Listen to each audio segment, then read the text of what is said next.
I'm sorry, y'all. Y'all keep breaking Periscope. I'm almost done anyway. But yeah, so for this month, I'm going to be teaching on the religious spirit. I'm going to be helping people see it in themselves. It's not going to be something just to criticize other people. It's going to be something that helps you identify this in your own heart. You are the product of the doctrine you have, and you are the product of the teachings you receive. Many of us, and we fight a lot of people with I was always taught, I was always taught, I was always taught, I was always taught. And we say that as if the way we were taught is beyond being erroneous and beyond being flawed and beyond being an error. Just because you were always taught something does not mean what you were taught was right and what you were taught was true. So I'm going to be confronting the religious spirit. And I know the Mathew is going to be mad. I know the National Preacher Convention and the National Preacher Mob Association are going to be upset, but I don't care. I'm on an assignment, and I'm on a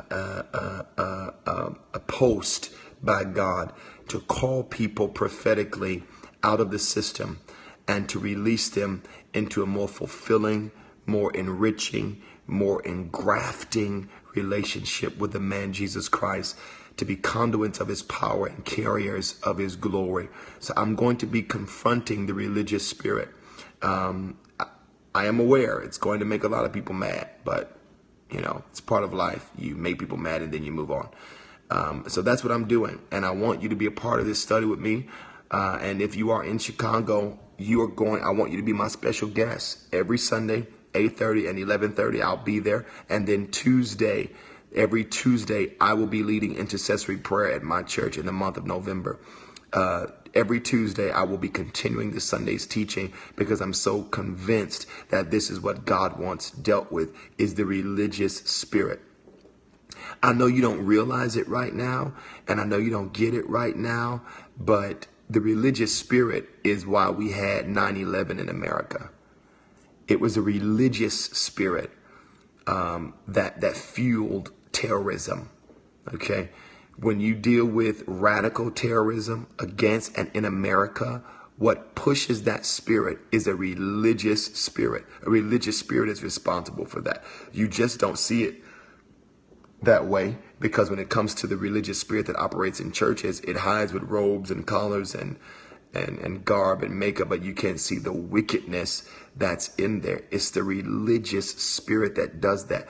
So I really want you to be very aware of this, and I really, really, really want you to help me spread the word about this message. Empty.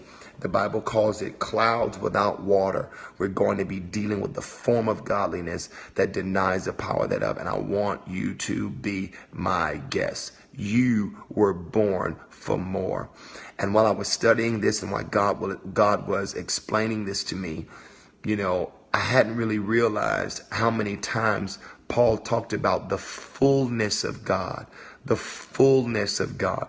And if there is a such thing as the fullness of God, then there has to be a such thing as coming into a measure of God. And I believe that most of us have been living with, pursuing, studying, relating to a fraction of him, because we're so intoxicated and we're so inebriated with the practices that we believe lead us to him that we have yet to see him.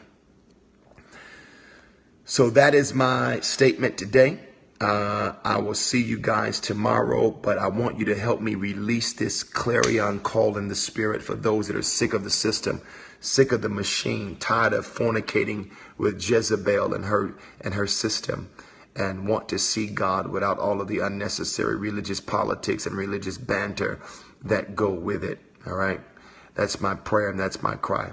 I've got to get me some rest because I've got to wake up in the morning and head to the gym and got to work out. And I will see you tomorrow as we are preparing for the month of teaching called Empty.